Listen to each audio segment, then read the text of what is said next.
Finally যাচ্ছি মলদ্বীপ। জোরে বৃষ্টি নেমে গেছে ভাই। সো ফাইনালি চলে এসেছে আমার র্যাপিডো রাইড। সিরিয়াসলি একটা ব্যাড নিউজ, একটা টেনশন যাচ্ছে আর একটা টেনশন আসছে। রাত্রি 10:30 বাজে আমরা কিন্তু চলে এসেছি international departure Mumbai. Sri Lankan airlines already বোর্ডে দিয়ে দিয়েছে। আমাদের হারিয়ে যাওয়া ভাইকে আমরা পেয়েছি। প্রচুর লাইন সামনে, বোর্ডিং পাস পেয়ে গেছি, আমরা পৌঁছে গেছি কিন্তু কলম্বো শ্রীলঙ্কাতে। ফাইনালি যাচ্ছি মলদ্বীপস। আমার ব্যাগটা গোছানো হয়ে গেছে। এটা হচ্ছে ল্যাপটপ আর ক্যামেরার ব্যাগ, আর এটা হচ্ছে হলো জামা কাপড়ের ব্যাগ। আমার বাড়িটা যেহেতু গলির মধ্যে, তাই এখান থেকে রাইড পাওয়া খুব মুশকিল এয়ারপোর্ট যাওয়া পর্যন্ত।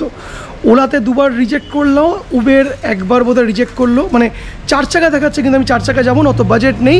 আমি একটা বাইক বুক করতে চাইছিলাম, তো ফাইনালি র্যাপিডোতে পেয়েছি মাত্র 90 টাকায় আমার বাড়ির থেকে এয়ারপোর্ট যাওয়ার বাইক। সো ফাইনালি চলে এসছে আমার র্যাপিডো রাইড। এখান থেকে এয়ারপোর্ট যেতে মোটামুটি 15-20 মিনিট লাগবে না গো? ওকে, 15-20 মিনিটসের রাইড হবে এখান থেকে। বেরিয়ে পাড়ার মোড় অব্দি আসতে পারিনি, অলরেডি কিন্তু ঝিরঝির বৃষ্টি পড়া শুরু হয়ে গেছে। তো যাই হোক, কোথাও যদি বৃষ্টি পড়ে তাহলে দাঁড়িয়ে যাবো। আমার দিকে ফ্লাইট ধরারও তাড়া হয়েছে, এই জন্য কিন্তু তাড়াতাড়ি বেরোনোটা শ্রেয়। মেন রোডে এবার উঠবো আমরা। দাঁড়িয়ে যাও, বৃষ্টি পড়ছে জোরে, বৃষ্টি নেমে গেছে ভাই, কিচ্ছু করার নেই, দাঁড়িয়ে যেতেই যাবো। হ্যাঁ, চলো ওখানটা এক জায়গায় রাখো, এক জায়গাতে আমি দাঁড়িয়ে যাবে। ওই তো বাস স্ট্যান্ডটা শুনে যাবে, এখানটা দাঁড়াতো, স্ট্যান্ডে দাঁড়াচ্ছি। ভাই বৃষ্টির দিনকে বেরোনো বেশ চাপের। তো একটু দাঁড়িয়ে যাই, পুরো ভিজে যাওয়ার থেকে, কারণ ব্যাগের মধ্যে ল্যাপটপ সব কিছু রয়েছে। প্রচণ্ড বৃষ্টি হচ্ছে বন্ধুরা, দেখো জাস্ট জল জমে গেছে। এবং লিটারালি আমার এখন তো টেনশন হচ্ছে, আমার ফ্লাইট মাত্র 1.5 ঘন্টা বাকি। মানে বেশি লেট হলে কিন্তু এয়ারপোর্টে ঢুকতে দেয় না। আর এই যদি বৃষ্টি চলতে থাকে, আমি কী করে যাবো, জাস্ট মানে কনফিউজ। আমাকে তাহলে কোনো বাস বা কোনো গাড়ি নিতে হবে, এবং যেটা বাজেট অনেক পড়ে যাবে। বৃষ্টিটা একটু কমেছে, আমরা মোটামুটি বেরিয়ে গেলাম। ঝিরঝির বৃষ্টি পড়ছে, এক্সপেক্টেড কলকাতার দিকে হয়তো বৃষ্টিটা পড়ছে না। তো দেখা যায় আগে বৃষ্টির সিনটা কি। মানে একটুখানি এসছে, আবার বৃষ্টি পড়েছে। তো আমাদের যে ক্যাপ্টেন মানে রাইডার দাদা, সে তার রেনকোটটা দিল, পরে নিলাম। হাতে ব্যাগ নিয়ে নিয়েছি, দাদা ভিজে যাবে, আমাকে রেনকোটটা দিয়ে দিল। ওইটা কী অবস্থা।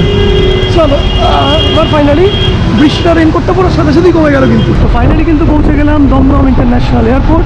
সামনে কিন্তু প্লেনের ডামি রয়েছে, আর 1 মিনিটের মধ্যে এই চলে গেল 2A।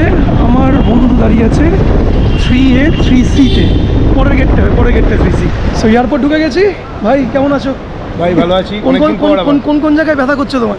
হাঁটুতে ভাই। এই হাঁটুতে ব্যথা। আচ্ছা, বোর্ডিং পাস কিন্তু আমরা পেয়ে গেছি এয়ার ইন্ডিয়ার। আমরা এখন প্রথম যাচ্ছি হচ্ছিল মুম্বাইতে। মুম্বাই থেকে আমাদের কানেক্টেড ফ্লাইট টু দ্য মলদ্বীপস। ভাই কোথায় গেছিলে ভাই? বিশাল কেস মানে কি হয়েছে? প্রশান্ত ফ্লাইট মিস করেছে। প্রশান্ত ফ্লাইট মিস করেছে মানে কি করে? জানি না কি করে, দেখি। আরে আমাদের গ্রুপ টাইমে আসতে পারেনি। তাই? ওর ফ্লাইট ছিল আমাদের আগে, ও ফ্লাইট উঠতে পারেনি। সিরিয়াসলি? এটা ফোন করো। তো ফাইনালি বোর্ডিং কিন্তু শুরু হয়ে গেছে। তো এক্স্যাক্টলি প্রশান্তর সাথে একটা ঘটনা ঘটেছে। ও ছিল, ওর ফ্লাইট ছিল 12টাতে, 11:55-তে আমাদের আগের ফ্লাইট। বাট ও পৌঁছেছে 11:12 না 18-তে। ওকে কিন্তু ঢুকতে দেয়নি, বোর্ডিং করতে দেওয়া হয়নি ওকে। আচ্ছা তাহলে ভাই কতক্ষণ আগে আসতে হবে এয়ারপোর্টে বোর্ডিংয়ের জন্য? 2 ঘন্টা আগে না? মানে ডোমেস্টিকের জন্য হলো 2 ঘন্টা, আর যদি ইন্টারন্যাশনাল হয় 3 আওয়ার্সের। তো তোমরা এটা খেয়াল রাখবে, মানে তোমরা মিনিমাম 2 থেকে 3 ঘন্টা আগে এয়ারপোর্টে না পৌঁছলে প্রশান্তর মতন তোমার কিন্তু ফ্লাইট মিস হয়ে যাবে।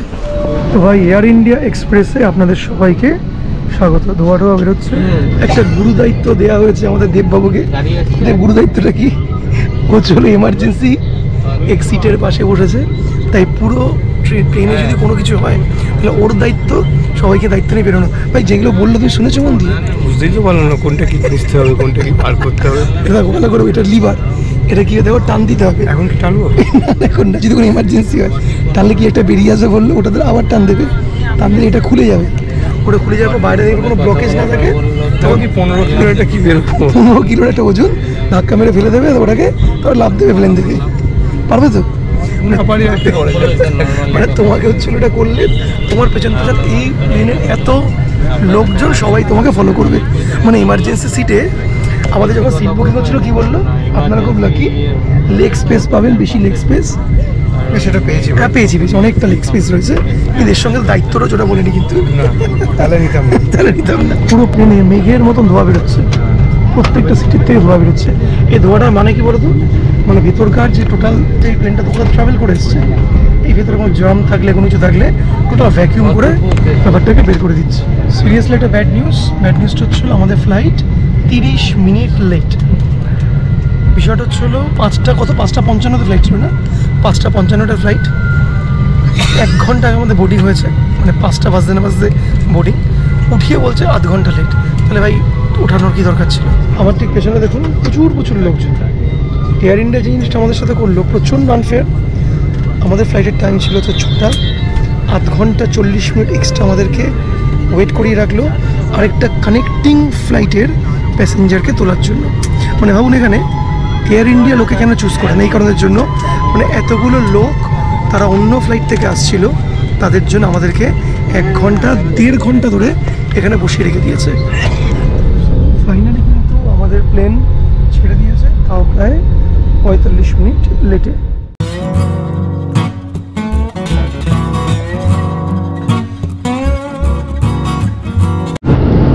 এয়ার ইন্ডিয়ার খাবার দাবার কিন্তু বেশ ভালো। কেমন খেতে ভাই? চিকেন কাঠি রোল দিয়েছে, এখানে একটা স্যান্ডউইচ দিয়েছে, দই দিয়েছে, আর এটা বোধহয় কি, এটা ক্রিম, আর একটা জলের বোতলও রয়েছে। এটা কিন্তু সম্পূর্ণ complimentary with Air India flight.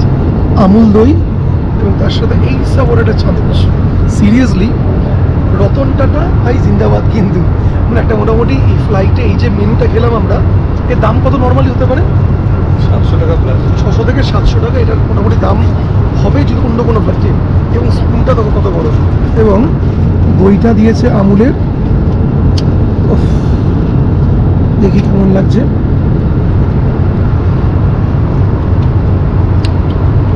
আম খেতে ভাই রে ভাই, একটার পর একটা খাবার এসেই যাচ্ছে, যে খাবার শেষ হতে পারলো না, চলে আসলো জাস্ট অসাম একটা কফি। কলকাতা থেকে মালদ্বীপ যাওয়ার ফ্লাইট আমাদের 2টো পার্টে। কলকাতা থেকে প্রথম আমরা যাচ্ছি হলো মুম্বাইতে এয়ার ইন্ডিয়াতে, এবং মুম্বাই থেকে আমাদের শ্রীলঙ্কান এয়ারলাইন্সে আমরা যাব মালদ্বীপ, সেটাও ব্রেক জার্নি করে। প্রথম মুম্বাই থেকে যাব আমরা কলম্বো, মানে শ্রীলঙ্কার রাজধানী, সেখান থেকে আমাদের 3rd ফ্লাইট যেটা আমাদের নিয়ে যাবে মালদ্বীপস। কলকাতা টু মুম্বাই এই জার্নিটা ছিল 2 থেকে 2.5 ঘন্টা, বেশ কমফোর্টেবল। খেয়ে দিয়ে ঘুমিয়ে পৌঁছে গেলাম রাত্রির 3টের সময় মুম্বাই টু মালদ্বীপস। আসলে আমরা মালদ্বীপে যাচ্ছি টোটাল 5 জন।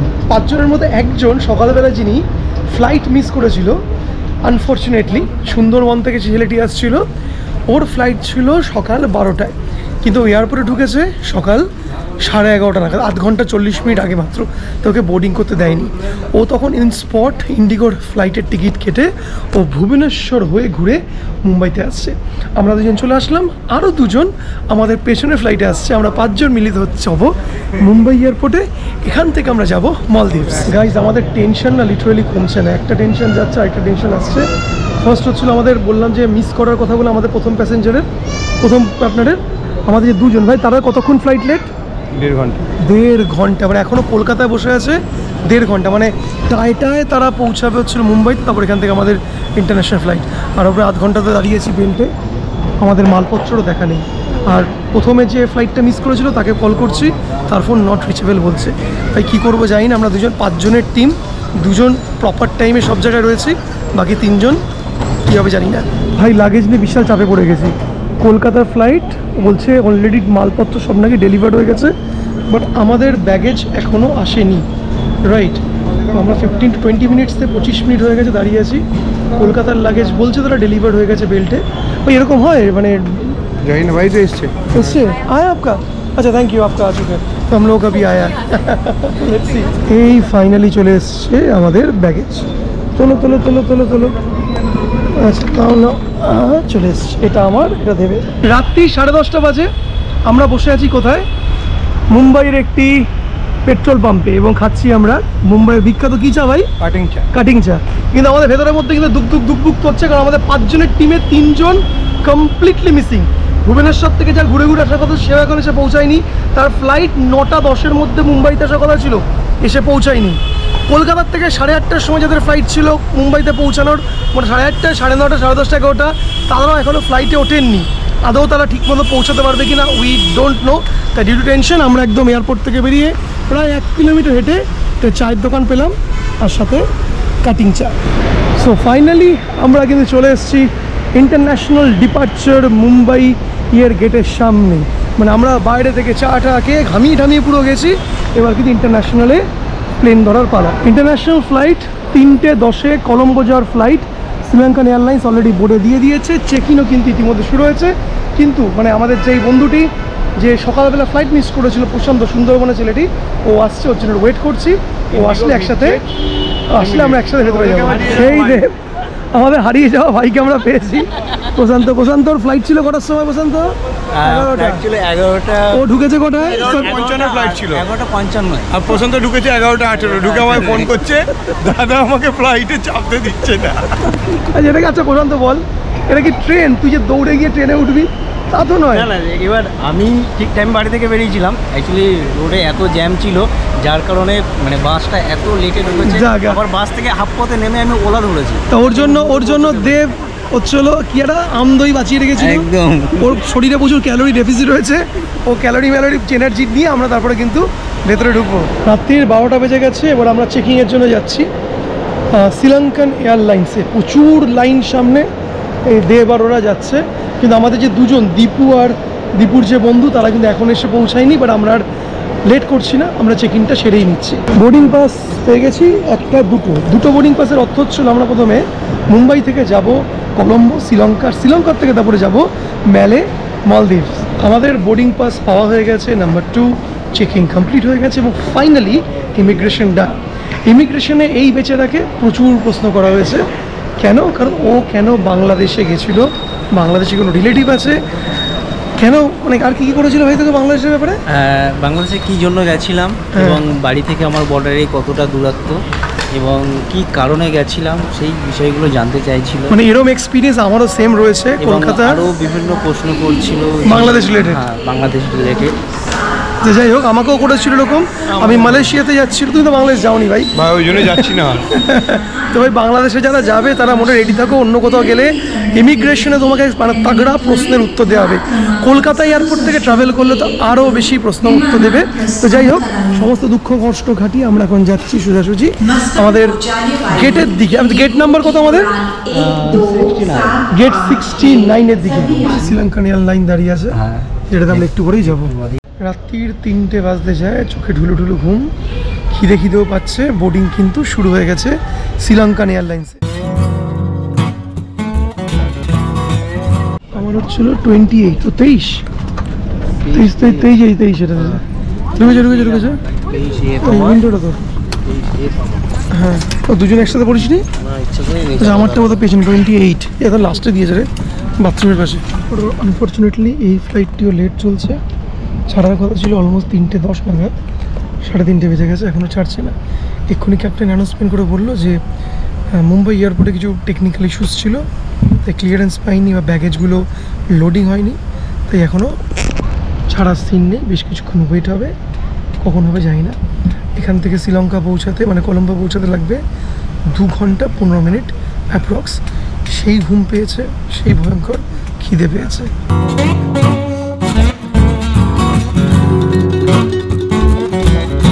সকাল 6টা বাজে আমরা পৌঁছে গেছি কিন্তু কলম্বো, শ্রীলঙ্কাতে। 30 মিনিট মতো লেট ফ্লাইটটি। এবার এখান থেকে জাস্ট 1 ঘন্টা পরে আমার ফ্লাইট মালে অর্থাৎ মালদ্বীপ যাবো। তো রীতিমতন নেবে, দৌড়াতে হবে। Thank you for hospitality. এখান থেকে দৌড়াতে হবে আমাকে নেক্সট ফ্লাইটের জন্য। শ্রীলঙ্কা এয়ারপোর্টকে ব্যবহার করা হচ্ছে, কলম্বো এয়ারপোর্টকে, অ্যাজ আ ট্রানজিট পাস। কী ট্রানজিট পাস? ট্রানজিট পাসের কনসেপ্টটা একটু বুঝিয়ে বলি। মানে তুমি শ্রীলঙ্কা এয়ারপোর্টের বাইরে বেরোতে পারবে না, বাট এখান থেকে তুমি প্লেন চেঞ্জ করে তুমি যাবে মালদ্বীপে। তো এখানে কিন্তু পাসপোর্টে শ্রীলঙ্কার স্ট্যাম্প কিন্তু পড়বে না। তো অলরেডি চেকিং হয়ে গেছে, ট্রানজিট হয়ে গেছে। তো ট্রানজিট করিডোরে আমরা সবাই বসে আছি। যখন তখন কল আসবে, আমাদের বোর্ডিং শুরু হবে কলম্বো থেকে মালদ্বীপ মেলে যাওয়ার জন্য। বোর্ডিং শুরু হয়ে গেল গেট নাম্বার 9 দিয়ে। ওই দাঁড়িয়েছে আমাদের বাইরে প্লেন, শ্রীলঙ্কান এয়ারলাইন্সের বড় একটা এয়ারবাস। এটা কিন্তু একটা বেশ বড় ফ্লাইট। 1, 2, 3টে, 3খানা এখানে রো রয়েছে। ও পাশে 2টো, এখানে মাঝখানে 4টে, আর এই পাশে 2টো। আমার হচ্ছে 62। দেখবো 62টা দেখতে একটু, এরও পেছনে বোধ হয়। এটা কিন্তু মানে যেই প্লেনটা এসেছি, এরকম বড় ফ্লাইটে আমি গেছিলাম ইজিপ্টে যাওয়ার সময় কাতার এয়ারলাইন্সে।